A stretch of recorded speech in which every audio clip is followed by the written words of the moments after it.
What's up, Matt? Hey, Look how's it at this. going, everybody? We're just rolling right into it. Rolling No right into it. intro, no nothing. We don't need Why that. be so formal, Matt? Right? Absolutely. I Let's just totally jump agree. right in. It's the jams. It's a record store. We're crate digging. We're sharing records. Let's just Yeah. get into it. Matt, it looks like you're very well credentialed over there with maybe a press necklace Eh, around your neck. Where are you talking to us from, man? I'm talking from the Italian capital, Rome. There's a Rome Film Fest happening, and it's been pretty crazy around here due to, well, the situation that we all know about. But the festival is coming to an end. I can't wait to be going back to a more stable situation. But for now, yeah, it's that's where I am, and but Rome is still beautiful. The sun is shining. I just wish the atmosphere was happier than it is. Very cool. Any good movies? I always have to ask. You're a resident movie expert.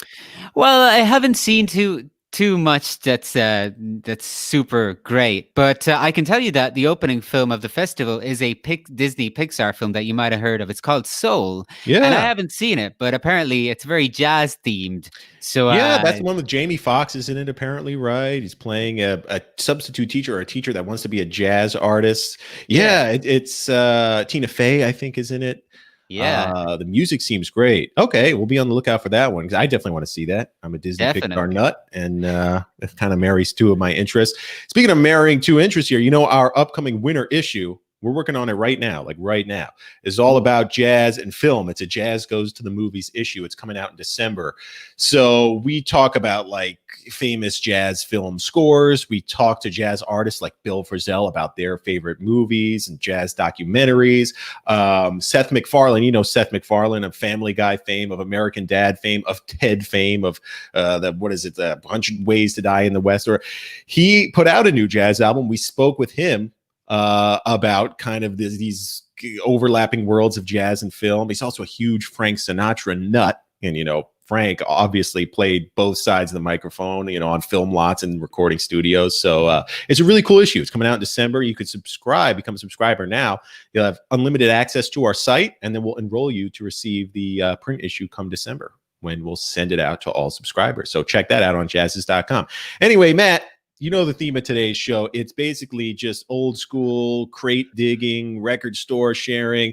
We're just going to be talking about what we're into right now, what we've been spinning this week, what we're spinning today. It's the day of the week that labels release new albums, and we invite you to do the same. If you're out there and you've been listening to something that you want us and our fellow viewers to know about, let us know in the comments. We'll bring it up on air. We'll chat about it if we've heard it, and we'll definitely be taking notes because we love to hear new music.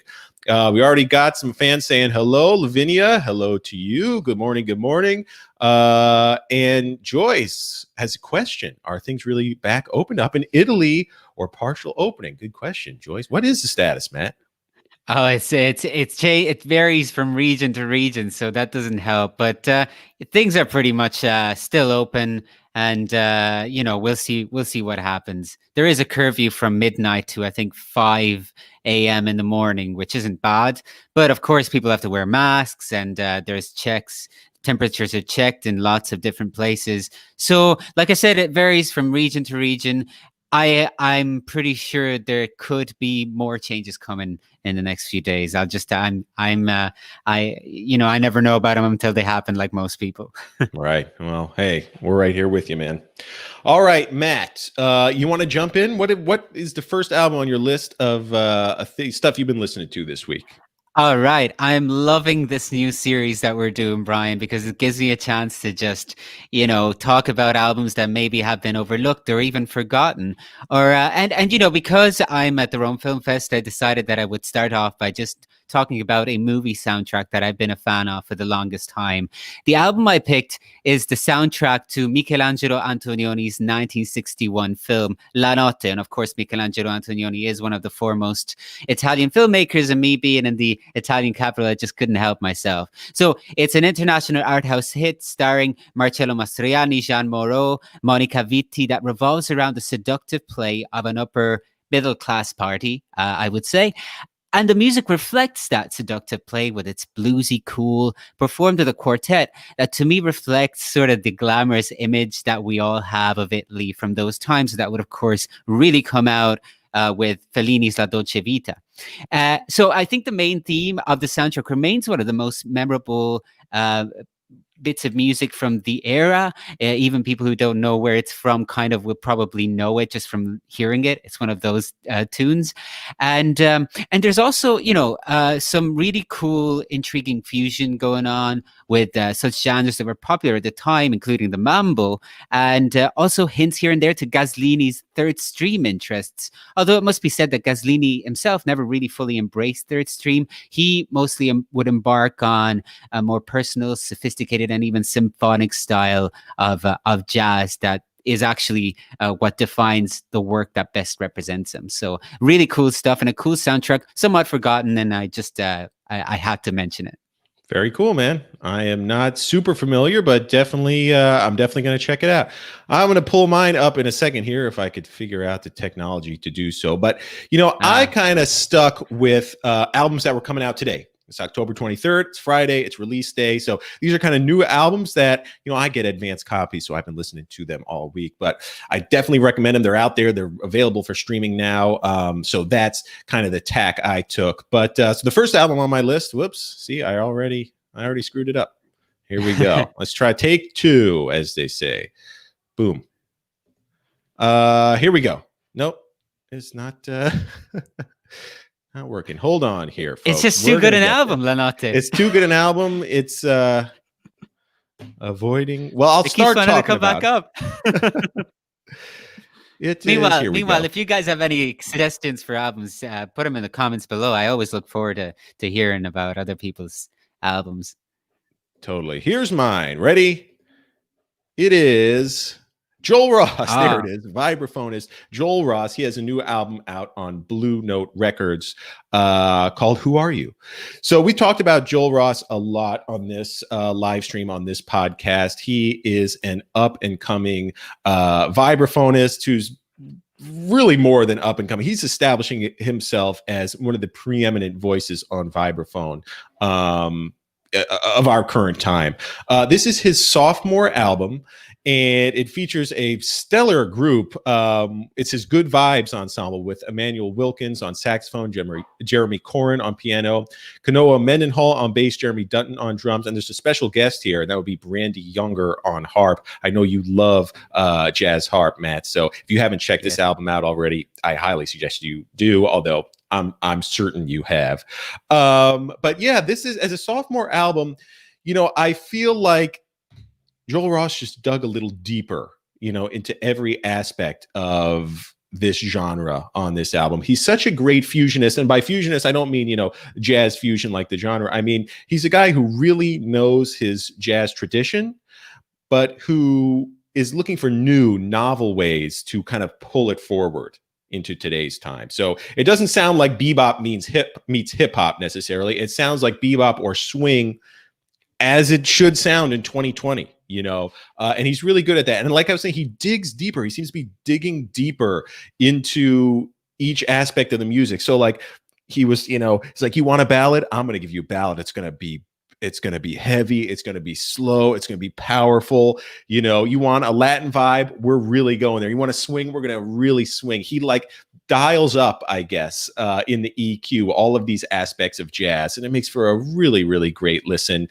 This is someone who should be on your radar, no doubt. Young kid, still in his 20s, but like I say, really rising to be one of the best voices on his instrument. So that's my first pick, Joel Ross, Who Are You? On Blue Note, came out today. We've got some recommendations here, Matt. Lavinia says, I've been listening to Alex Munoz, Going Home, and Kenny Barron, Dave Holland trio, Without Deception. Yeah, a really, really good album. Good listen. So thanks, Lavinia. Appreciate that. We shall go to your second album, Matt. What else have you been listening to? Okay, so here's one from 1984, and it's by the British duo Everything But the Girl.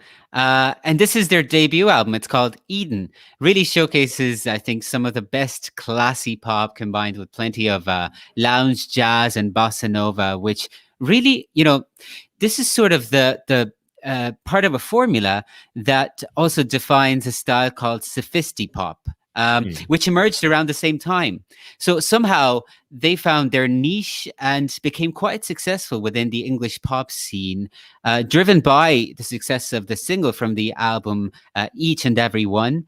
And elsewhere on this record, they deliver a poignant blues that sort of evokes that late night atmosphere of Chet Baker in his golden days. It's called Tender Blue, but there's plenty of great tracks, including added bonus for the cool jazz of the instrumental track Crab Walk. So simply put, I feel like Eden may be one of the most criminally underrated albums of the period, and I definitely think it's time to rediscover it.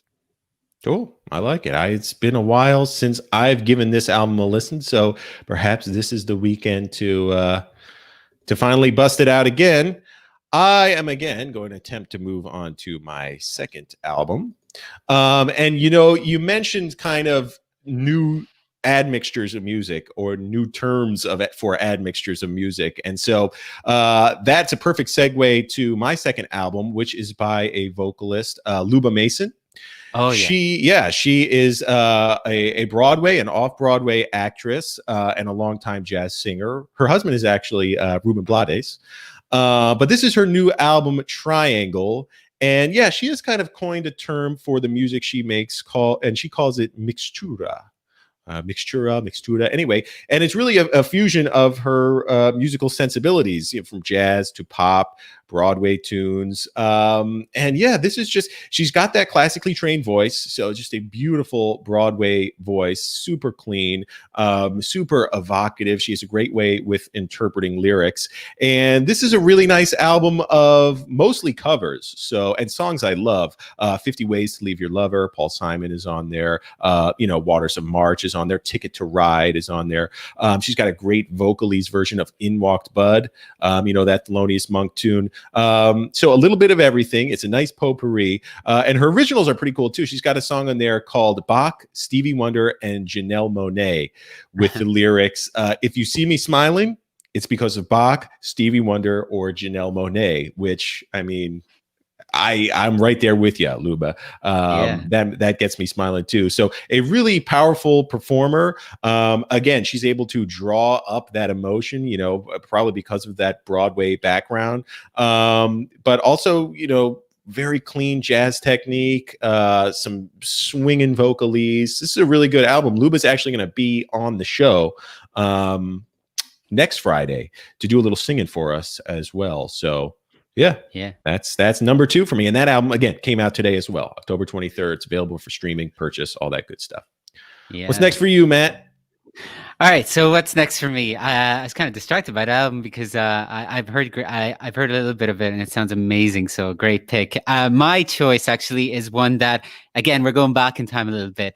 This year marks the 55th anniversary of what is considered by many to be one of the landmark albums of European jazz. It's the album, in fact, that established a new, distinctly European jazz aesthetic. I'm talking about Astigmatic by the great pianist composer Krzysztof Komeda, Polish pianist composer who died at only 37 years old, but managed to leave an amazing legacy behind, introducing sophisticated symphonic influences that really encouraged a new way of listening to jazz. And anyways, the album is performed within a quintet setting and features 3 extended tracks. And the word that really comes to mind when I listen to it is expressionism. So also in reference to the art movement, expressionism, very, very influential. And just to return briefly to the motif of jazz and film with which I sort of began the broadcast, as I like to say, Komeda is also praised for his work as a film composer and for his creative partnership with such filmmakers as Andrzej Wajda, Roman Polanski, and Ingmar Bergman. And for sure, I find that, and I'm sure I'm not the first one to point this out, but I definitely find that there is a cinematic poetry to his albums as well, including Astigmatic. Yeah, there was a great compilation of Krzysztof Komeda stuff that came out. I want to say 4 or 5 years ago, maybe a little bit longer. called. I think it was Jazz on Film or Jazz on Film from Poland. And has always been one of my favorite jazz composers for film. And he'll definitely appear in our Jazz Goes to the Movies issue coming out in December. So cool. Thanks for that one, Matt. We're going to move on to my third album of, again, stuff that I've been digging this week. Another one that just came out today, just dropped today. And for this one, I'm going funky, Matt. I'm going really funky. Yeah. Go ahead and pull that up, Jeff. It's Bootsy, baby. Bootsy Collins. This is his latest album, The Power of One, from Bootsy Collins. You know, bassist from Parliament Funkadelic, just absolute funk cosmonaut, you know, guru. Bootsy's the man. And this album is super cool. A ton of special guests on this album, from Christian McBride to Snoop Dogg to Branford Marsalis to Victor Wooten. And it's everything you'd expect from Bootsy, laying it absolute down. I mean, you listen to this album, full warning here. I mean, just funk face, stank face for days. I mean, it's incredible. You know, I've been watching lately in popular music and even in jazz to a certain extent, this kind of neo-funk music. You think of people like Mark Ronson, you know, and just a lot of pop stars are really dialing up the funk in their music, and ditto for jazz, really kind of bringing that R&B soul, you know, approach into their jazz. It's so great with this album to really dive right back to the source. I mean, this is Bootsy Collins. You know, this is an originator of funk, of the funk genre, of funk bass, of funk singing. And so to go back to it, to hear it from the source, the source flame, it's just such an amazing experience. And it's as, you know, weird and wonky, as wild and as you might expect from a Bootsy Collins album, but the grooves are deep. You know, the grooves are just undeniably deep. And so this is my latest, Power of One. We put out a premiere on our site of the title track, which features George Benson, just absolutely laying it down on guitar. So yeah, this is a really cool album. Bootsy Collins, The Power of One. That's what I will be bumping this weekend for sure. Yeah, that sounds like a plan. We're going to wrap here on some somber news. You know, I don't know if people listening, if you heard over the past few days, it was revealed in an article in the New York Times that Keith Jarrett suffered a series of strokes back in 2018 that will likely mean that he, you know, we don't know for sure, but he might not be able to play his piano, you know, ever again. And this was, again, a bit of serious news reported on by Nate Chinen of the New York Times. And, you know, for Keith Jarrett fans, it's heartbreaking. And for Keith Jarrett, that's heartbreaking. It's devastating. We, of course, have so much music that he left behind to enjoy. But he's got stuff even on ECM that is yet to be released. But, you know, for a man who makes his living, who makes his art, who's been just enlivening the world through these solo piano sessions, that's devastating news to hear that he might not ever be able to play again. So we've decided also, Matt and I, to suggest some Keith Jarrett albums that we have been listening to and will continue to listen to this weekend. But that's Matt, I'm sure you heard, and I'm sure you it's everyone else. It's incredibly sad, but hopefully Keith Jarrett will find new ways to be creative, and I'm sure that the world still needs Keith Jarrett to kind of do his thing, maybe share his knowledge with the younger generation of musicians who will for sure continue to listen to his records because they are amazing. They're some of the most amazing music out there that you can listen to. So I go ahead and you kind of pulled up a series of albums here.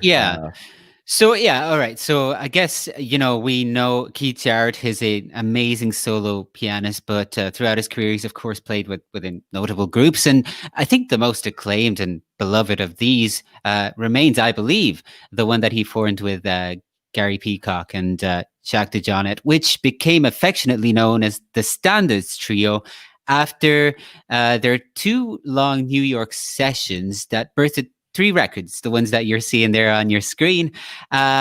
So you've got Standards, Volume 1, Volume 2, and Changes, which was an extra album. And this latter album actually features three extended compositions, all of which were composed by Jarrett himself. So the three musicians formed an amazing unit, and they really set out a new standard of performing known jazz repertoire and expanding upon it, providing definitive interpretations, I feel, for many of the songs that have been performed by many musicians, including All the Things You Are. I personally love God Bless the Child, which I believe is in Volume 1. I also think it ranks as one of Jarrett's hardest swingers for sure. And anyways, together the musicians recorded and released more studio and live albums than these three, of course. But I can't think of a better way than immersing yourself in the music of these three musicians than by beginning with these three albums, especially if you're not totally familiar. In fact, they were all three released in a box set titled Setting Standards, New York Sessions by ECM. And of course, the albums themselves were, I think, released in the mid-'80s. I'm not sure whether from 83 or 84, in and around those years, each one released in a year. So 83, 84, and 85. Something like that. I may be getting the years wrong. I apologize for that. I didn't note it down specifically, but for sure I can tell you, amazing, amazing music. Yeah, it's rare to hear a trio of such, cohesion as these three players, and it could seem at times like mind reading, and that's just a joy to hear. I decided to stick with the solo stuff and, certainly some of the most popular stuff. So if you are, let's say you are completely new to Keith Jarrett, of course, the obvious place to start is the Colton Concert. This is probably the greatest solo piano album of all time. One of the most popular jazz albums of all time, up there with Kind of Blue and, Headhunters. I mean, really one of the most popular albums of all time. And again, if you were completely new to Keith Jarrett, this is the place to start. It is a two-part, completely improvised piano concert. The first part is about 20 minutes, and then the second part is broken down into three parts of Keith Jarrett doing what he does best, which is creating castles out of thin air via improvised melodic fragments. A lot of people have a concept of improvised piano music as kind of avant-garde and weird, smashing your fists all over the piano and doodling all over the keyboard. This is absolutely not that. This is watching a master composer compose melodies in real time, again, out of the blue, that sound like they had been written centuries before. Keith's ear for melody is one of the greatest things in all of jazz. So what you'll hear, again, as he improvises out of thin air, are soulful, almost gospel-like melodies, folk-like melodies, Great American Songbook standard type melodies that, again, feel like they had been written in permanent ink, years before, but we're springing from Keith Jarrett's brain. This is a beautiful album. Again, one of the most famous jazz albums of all time, and I'll certainly be including it in my rotation as I listen to Keith Jarrett this weekend. But another one I selected, my personal favorite, for my money, one of my personal favorite Keith Jarrett records is The Melody at Night with You. So this was an album that he recorded during a pretty severe bout with chronic fatigue syndrome. Keith Jarrett experienced severe chronic fatigue syndrome, and which just basically left him unable to play. Just almost unable to get out of bed every morning. And what he used to do was really will himself to the piano, and he would record on his own recorder these versions of songbook standards, of American standards, and it's some of the most poignant, most beautiful music out there.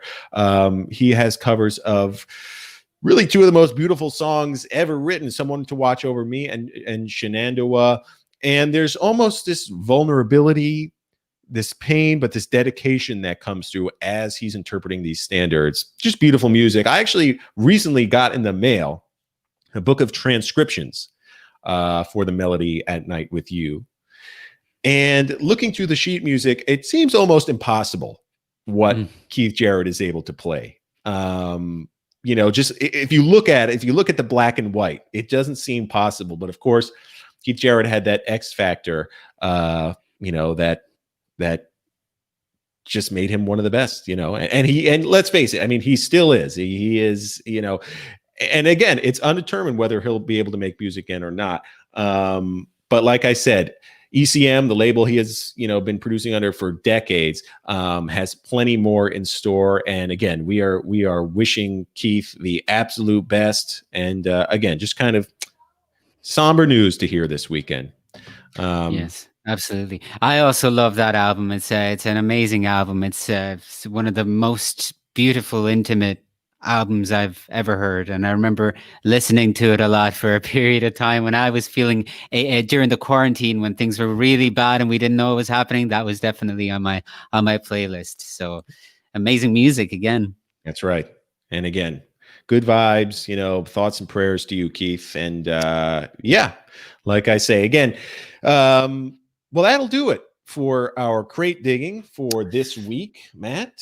All right. It's been thanks fun again for joining me. It has been fun. And again, a lot of great music released this week. You can see all of it on our website, jazziz.com. I mean, new releases, reviews. We got the Carlos Santana special issue going on right now. Talked about to Carlos and his wife, Cindy Blackman Santana, about their love for jazz, Miles Davis and John Coltrane in particular. And yeah, that's all going on our site, jazziz.com. And again, if you want to take jazz to the movies, our December issue, that's going to be the time to do it. Sign up for a subscription now at jazziz.com. And there's our Carlos Santana issue. Thanks, Jeff. Yeah, again, power couple, Carlos Santana and Cindy Blackman Santana. They put out a new album together. It's called Give the Drummer Some. You can read all about it in this special issue. While you're there, sign up for our newsletter. Follow us on Facebook, follow us on YouTube, click that subscribe, that notification button so that you know when we're going live. And yeah, thanks for joining us for this jam session. We certainly appreciate it, everyone. Definitely. All right, Matt, that'll do it for us, man. Have a great weekend and enjoy your listening. Thank you very much, guys. Bye-bye. So long, everybody.